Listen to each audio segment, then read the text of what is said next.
Hello மக்களை எல்லாருக்கும் வணக்கங்க. ஸோ இன்றைக்கான லைவ் அப்டேட் தாங்க. அப்புறம் லைவ் அப்டேட்டில் நம்ம பார்வதி அவங்க அம்மா வந்திருக்காங்க. அவங்க அம்மா வந்து வேறு லெவல் பண்ணுறாங்க. ஸோ நான் வந்து வேறு மாதிரி நினச்சிட்டு இருந்தேன். அவங்க அம்மா பார்க்கும்போது இந்த ஷார்ட்ஸ்லாம் பார்த்தேன். ஸோ கொஞ்சம் வந்து சாஃப்டான மம்மி ரொம்ப இதாக இருப்பாங்க அப்படின்லாம் நான் எக்ஸ்பெக்ட் பண்ணியிருந்தேன். பட் வந்து அவங்கள பார்க்கும்போது டோட்டலாக வந்து வேறு மாதிரி இருக்காங்க.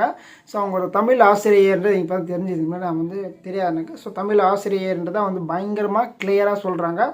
ஸோ அவங்க வந்து என்ட்ரி வந்து வேறு லெவலாக இருந்துச்சு. ஸோ அதெல்லாம் நம்ம டீட்டெயிலாக பார்க்க போகிறோம். அதுக்கு நம்ம சேனலுக்கு புதுசாக இருந்தீங்கன்னா லைக் பண்ணுங்கள், சப்ஸ்கிரைப் பண்ணுங்கள். நீங்கள் போகிற ஒரு லைக்குமே நம்ம வீடியோ வந்து பல பேர் சேரும். ஸோ ஒரு சின்ன உதவி மட்டும் பண்ணுங்கள். ஸோ பார்வதி அவங்க அம்மாவோட என்ட்ரி வந்து வேறு லெவலில் இருந்துச்சு. ஸோ பார்வதிக்கான ஒரு சில டாஸ்க் வந்து எல்லாருமே வீட்டுக்குள்ளே ரொம்ப டாஸ்க் கொடுக்கும். அதுமாதிரி பார்வதிக்கான சில டாஸ்க் கொடுத்தாங்க. பட் பார்வதி இந்த டாஸ்க் ரொம்ப டைம் எடுத்துட்டாங்க.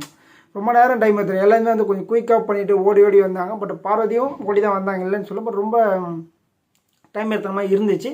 அப்புறம் அவங்க அம்மா உள்ளே வந்தோன்னா ஃபஸ்ட்டு வந்து பார்வதி கண்ணு தான் பார்த்தாங்க. கண்ணடி பட்டுச்சு, எப்படிமா இருக்குது கண்ணெல்லாம் பரவாயில்லையா, நல்லா இருக்கான மாதிரி பார்த்துருந்தாங்க. அப்போ வந்து துணிவே சக்தின்ற மாதிரி வந்து ஒரு 3 வாட்டி வந்து இப்போ மந்திரம் போல இருக்குது அவங்களுக்கு. ஸோ அவங்க சாமியை போல இருக்குது. அதனால் வந்து அவங்க சொல்லிவிட்டு ஒரு 2 நிமிஷம் நிற்க வச்சு பார்வதி எல்லாம் சொல்லிவிட்டு கண்ணெல்லாம் பார்த்துட்டு எப்படிமா இருக்கா, சாரிமாலாம் கேட்டாங்க. எது கேட்டாங்கன்னு தெரியல, என்ன ரீசன் கேட்டாங்கன்னு தெரியல. ஆனால் பார்வதி ஒரு பக்கம் பயங்கரமான பீதி இருந்துச்சு. 2 நாள் முன்னாடி நம்ம பேசிகிட்டு இருந்தோம். பயங்கரமான பீதியில் இருப்பாங்க. நான் நிறைய தவறுகள் செஞ்சுட்டேன். ஸோ அதெல்லாம் எங்கள் அம்மா எப்படி எடுத்துப்பாங்க, எப்படி பண்ண போகிறாங்கன்னே தெரியல என்ன மாதிரி இருந்தாங்க. ஆனாலுமே பார்வதி வந்து திருந்தவே மாட்டாங்க தான் உண்மை. ஸோ நேற்று கூட பார்த்தீங்கன்னா வந்து நம்ம கமருதீன் ரூமில் தான் படுத்துருக்காங்க. ஸோ தலைக்கான ரூமில் தான் அவங்க வந்து படுத்துருக்காங்க.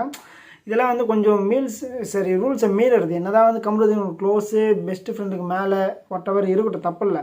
பட் தலைக்கான ரூம்னா தலைக்கான ரூம் தான் கொடுக்குறோம். பட் வந்து சில விதிமுறைகள்லாம் பண்ணுறாங்க பார்வதி அவங்க. எப்படி அவங்களுக்கு சொல்லி புரிகிறது தெரியல, அந்த மாதிரி இருக்காங்க. ஸோ நல்லா ஸ்ட்ராங் பிளேயர் தான். பட் இந்த சில விதிமுறைகள்லாம் அவன் தான் பெரிய மிஸ்டேக்காக அவங்களுக்கு அது பண்ணாங்க. அப்போ வந்து எல்லார்கிட்டையும் பேசுனாங்க. ஸோ உள்ளே வந்து கேஷுவலாக வந்து உட்காந்துட்ட பிறகு எல்லாரும் பற்றியுமே வந்து ரொம்ப கேஷுவலாக அக்யூரேட்டாக சொல்கிறாங்க. ஸோ உங்கள் ஃபேமிலி இருந்தால் நீங்கள் இது பண்ணீங்க அது பண்ணீங்க அந்த எல்லாத்தையும் பேசிவிட்டு எல்லாருமே வந்து இது பண்ணாங்க. பட் அவங்க வெல்கம் பண்ண விஷயம் சூப்பராக இருந்துச்சுங்க. ஸோ அமித் அவர்கள் ஒரு பாட்டு ஒன்று எடுத்து விட்டார். ரொம்ப நல்லா இருந்துச்சு. சூப்பராக வந்து வெல்கம் பண்ணாங்க. எல்லாருமே சேர்ந்து பண்ணாங்க. எல்லாமே சேர்ந்து அவங்களை ரொம்ப சந்தோஷப்படுத்தினாங்க. இந்த வெல்கம் சாங்லாம் நல்லா இருந்துச்சு. நல்லா உட்காரிச்சு எல்லாருமே இப்போ காலையில் வந்து ஆசீர்வாதம்லாம் வாங்கினாங்க. அதெல்லாம் வந்து பார்க்கறது ரொம்ப அருமையாக இருந்துச்சு.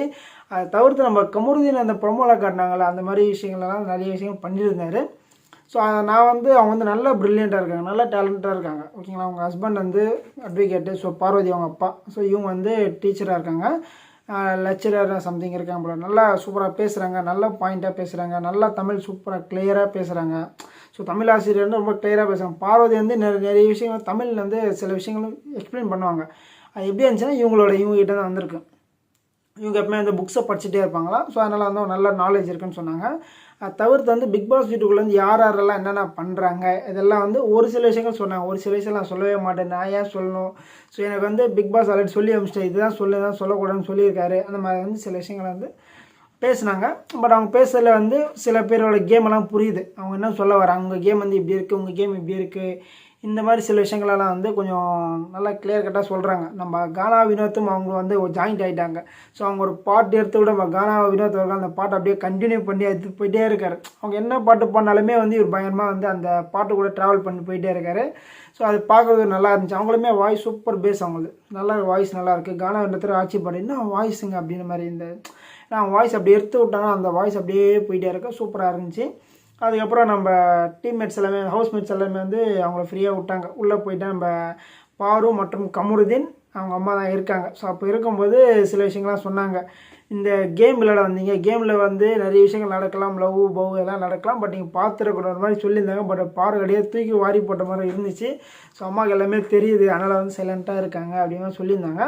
அதுக்கப்புறமே வந்து பாரு வந்து ஒரு பலூன் விஷயம் உடஞ்சில அந்த விஷயத்தில் வந்து ரொம்ப அழுதுகிட்டே இருந்தாங்க பாரு. அது வந்து அவங்க சொன்னாங்க, இது ஒரு கேம், இந்த கேமில் நீ அழுதுட்டுனா நீ தோத்துட்டா இதுக்கான அழக்கூடாது, நீங்கள் அதுக்கேற்ற மாதிரி விளையாடணும் அப்படின்னு சொல்லும்போது திடீர்னு பாருல இல்லைம்மா இவன் வந்து பலூனை உடச்சிட்டான், இது ஒரு கேம், அந்த கேமில் வந்து அவரோட கேம் தான் அவர் விளையாட முடியும்னு சொல்லும்போது கமருதீன் ஆமாம்மா இது ஒரு கேமு, நான் வந்து அந்த இடத்துல வந்து என்ன பண்ணுமோ அதுதான் பண்ண முடியும். ஸோ என்னோடய ஃப்ரெண்ட்ஷிப்லாம் அப்பாற்பட்ட விஷயம், கேமுக்கான நான் ஒரு இம்பார்ட்டன்ஸ் கொடுக்கணும்.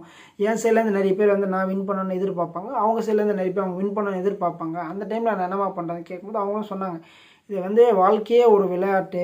ஸோ அந்த விளையாட்டில் இது ஒரு விளையாட்டு, இது விளையாட்டை தான் நீங்கள் எடுத்துக்கணும், இது வந்து ரொம்ப சீரியஸாக எடுத்துக்கூடாதுன்னு பார்வதிக்கு நிறைய அறிவுரை சொன்னாங்க. அறிவுரை சொன்னதுலேயும் பார்வதிக்கு வந்து சில விஷயங்கள் புரியுது. ஏன்னா அவங்க அம்மா இல்லை என்ன சொல்ல வராங்க அப்படின்றது அவங்களுக்கு புரியுது. ஒரு பக்கம் கமருதீன் வந்து ரொம்ப ஜெனுவனாக கரெக்டாக இருக்கார். ஒரு சொன்ன விஷயம் கரெக்டு தான். கேம் வேறு, ஃப்ரெண்ட்ஷிப் வேறு, அந்த மாதிரி தான் வந்து பண்ணிகிட்டு இருந்தாங்க. அதை தவிர்த்து வந்து சில கேள்விகளெல்லாம் பேசிகிட்டு இருந்தாங்க. ரொம்ப என்டர்டெய்னிங்காக இருந்துச்சு. நிறைய பேர் வந்து சாப்பாடு ஊட்டிகிட்டு இருந்தாங்க. இந்த மாதிரி சீனில் வந்து ரொம்ப க்யூட்டாக இருந்துச்சு. இதெல்லாம் ஒரு விஷயமானு சொல்லலாம்னு நினைப்பீங்க. பட் வந்து நிறைய பேருக்கு வந்து பேரண்ட்ஸ் இல்லாமலாம் பிக் பாஸ் வீட்டு நிறைய பேர் இருக்காங்க. ஸோ அதோட பாசம் வந்து அவங்க சாப்பாடு ஊட்டுறது நல்லா இருந்துச்சு. ப்ளஸ் வந்து எல்லாருக்குமே வந்து கூப்பிட்டு ஊட்டி விட்டு ஒருத்தவங்க பற்றி ஒரு விஷயங்கள் ஷேர் பண்ணுறதும், இந்த மாதிரி நிறைய விஷயங்கள் இருக்குது. அப்பா சொன்னாங்க நிறைய கேள்விகள் கேட்க வேண்டிய இருக்குது கமருதீன்கிட்ட அப்படின்னாங்க. அதுக்குள்ளே எல்லாருமே பயங்கரமாக சிரிச்சிட்டாங்க. ஸோ விக்ரம்கெல்லாம் வந்து என்னடா இவங்க வேறு மாதிரி இருக்காங்க, வேறு மாதிரி நினச்சுமே அப்படின்னு ஒரு மைண்ட் செட்டில் இருக்காருன்னு நினைக்கிறேன். நம்ம திங்க் பண்ணுறது வேறு, இங்கே நடக்கிறது வேறு, அந்த மாதிரி இருக்குது. மேபி 24 hours இருக்கிறதால அவங்க பொறுமையாக வந்து கொஞ்சமாக ரிவீல் பண்ணுவாங்கன்னு நினைக்கிறேன். ஸோ இப்போதைக்கு வந்து உள்ளே வந்து இதுமாதிரி ரிவீல் பண்ணக்கூடாதுன்ற மைண்ட் செட்டில் கிளியராக இருக்காங்க. ஸோ பிக் பாஸ்லாம் பார்த்துருக்காங்க, பார்க்காமலாம் கிடையாது, பிக் பாஸ் பார்த்துருக்காங்க. பட் நிறைய விஷயத்தை ரிவீல் பண்ணக்கூடாது, பொறுமையாக பண்ணலாம், அந்த மாதிரி வெயிட் பண்ணிகிட்டு இருக்காங்க. ஸோ மக்களை உங்களோட கருத்துக்களை எந்த மறக்காம பதிவு பண்ண மறந்து விட சந்திக்கலாம். நன்றி.